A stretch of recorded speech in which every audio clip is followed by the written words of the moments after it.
We will now get a presentation about the project Cybersecurity for Next Generation Factory, SEC for Factory, with Christan Gehrmann at the Faculty of Engineering, Lund University.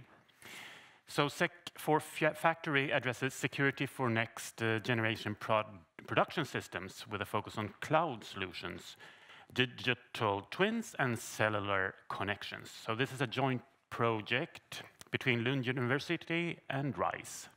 Welcome. Thanks a lot. Yes, my name is Christan Gehrmann, professor in computer security at Lund University. And I have the pleasure to present this project, SEC for Factory. It has been running for a while now.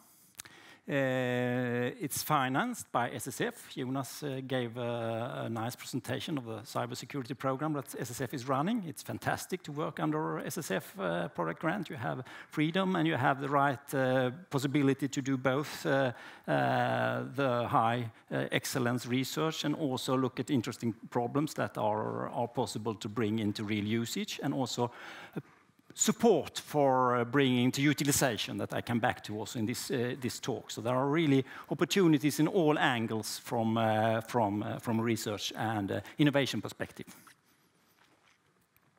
What I will cover here is a little bit what are we doing, why did we start the project at all, who are the groups that are participating, and then a little bit dig into what we have been doing research-wise in this project and the next steps we see out of this research.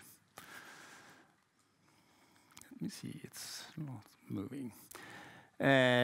What is this project about? It's really about Industry 4.0, but maybe many of you are aware of. That's a concept that came out from Germany some years ago now, from 10 years old topics. And that's a little bit about to looking at the whole transformation we see within the industry now in how you produce production system. Going for a little bit back to what Mikael just presented on the traditional layered production system, where you have a very layered configuration and communications. You try to break up the system, allowing new interfaces, new communications between stakeholders and entities in the system, in that way bringing higher value, optimize productions, and also get more direct connections between customers in the production systems and the real production system and stakeholders responsible for the production system. And a part of that, you move functionality from traditional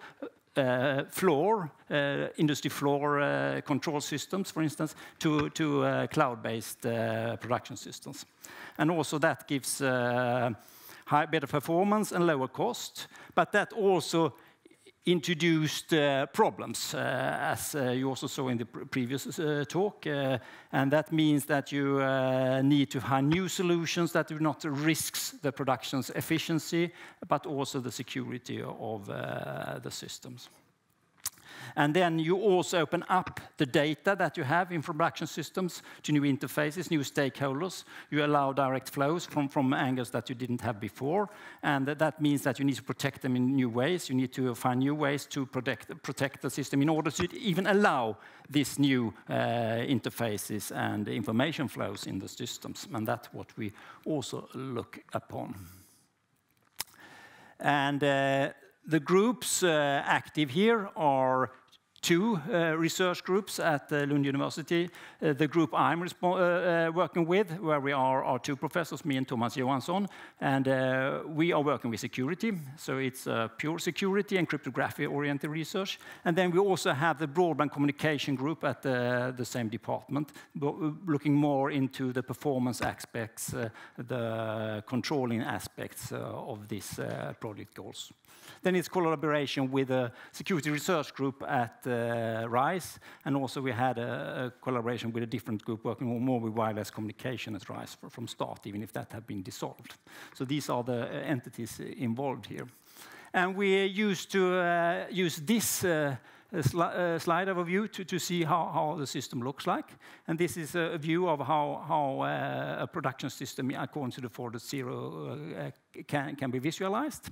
And then you have your actual shop floor entities at the production system, the robots, the production lines, and so on. And then you have new computing facilities more close to the production system, what we often refer to as edge clouds. And then you have remote clouds entities more far away in this system that also is connected. And in between that, both inside and in the lines between and at these sides, we can have different attacks on the system. And we look into different aspects of that. We look into what happens when you move these control entities to the edge and then further on. Can we still keep the same reliance with terms of robustness? How do we secure the functions that we move out to the edge devices and further on to the cloud devices using microservices and so on? How could we prevent potential new denial of service attacks here? What happens if there are new interfaces on the edge or at the cloud? How can we defend against that? If you introduce automatic analytics here to optimize your production entities, that means that there are new AI functionality that could potentially be interfered with. And how could you detect if such interference, that we also heard from Andreas Haberfeldt earlier today, this poisoning of artificial intelligence? And then you need to handle the credentials and so on in this system in a secure way. And we have come up with a new, not new concept. There is a quite well-established concept in industrial perspective that's called a digital twin. And we have looked into this concept from a security point of view and looked at how you can utilize it also to actually enhance security. By moving some of the functionality from the physical twin to the digital twin, you can do your security analysis here, and that also means that you can prevent some potential threats, malicious software propagations from this angle, not to happen down to here. We have worked specifically with the container security problem that I come back to, and also the secure deployment and dose prevention. So let me see. And if we come to the security digital twin, why is that interesting? It's because it can move loads to the external interfaces and we can have better analysis. But it's also possible to improve security by not allowing this propagation, for instance, that I mentioned before. And why is the container security problem interesting that I briefly touched upon? If you see, for instance, Docker today, there are around 60 exploits targeting Docker environment just in the past 5 years, and around 100 exploits targeting the Kubernetes in the same period. And what we have done in this area is we have looked into a concept called mandatory access control. So if you restrict the access you give to a container or a Kubernetes cluster, then the risk that you can utilize this vulnerability decreases to a large extent. And how do we do it? We have two different approaches for reducing this risk.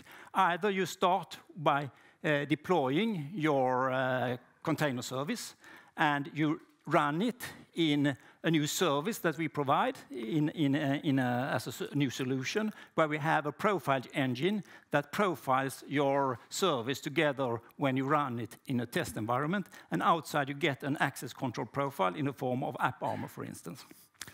And this engine we started with developing in this research project. We used then actually patented this core technology that we have for generating these profiles. And we got utilization money from SSF to do so. And what we did then is that we developed a complete pilot for this system and showed together with some key test customers that this is a possible service that you actually can use. And what we then did this past year is that we got general interest for this solution, founded a company, and got seed funding from investor angels of £3 million, just secure just before the end year. And this is now a new startup company with 3 employees building this service as a new commercial solution. And this is just an example of the high value you see in the cybersecurity area. There is a huge interest among investors. There's huge interest outside for the new technologies. And it's possible to get both funding and financing for deploying new innovative solutions here. And we also have another variant for this solution where you're not sending up your profile, but you just send the logs of a service that you run in your own place and then run it in this new company profile generator service called Curities. Let me see here. Then we're also working with dose prevention. I will not go into the details of that, but it's also worth mentioning here that we have a collaboration out of SSF, going back here, together with Ericsson, where we started with dose prevention within this SSF project, and then discussed the solution we had with Ericsson, and they saw that this is actually applicable to a function we have in 5G that also will be part of 6G, called network function data analytics function, that allows you to do resource allocation in mobile networks, for instance. And then we said that our work with dose prevention actually applied to this kind of function as well. And when then we started up a new spin-off project out of this project together with Ericsson, where we're currently looking to how to avoid poisoning of analytics function in mobile networks and beyond. And that's a new activity we have started. So I can also mention, we heard before that there was history with collaboration between Ericsson and Lund University regarding algorithm design. And we also had within this project actually done work on a new lightweight cipher that was submitted to NIST and is now among the finalists in the NIST competition, and also a product from Lund University.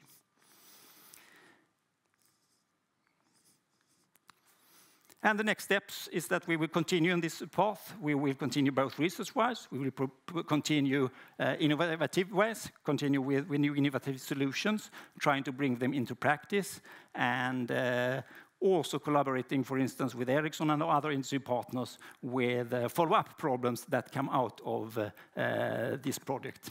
So with that, I end. Thanks a lot.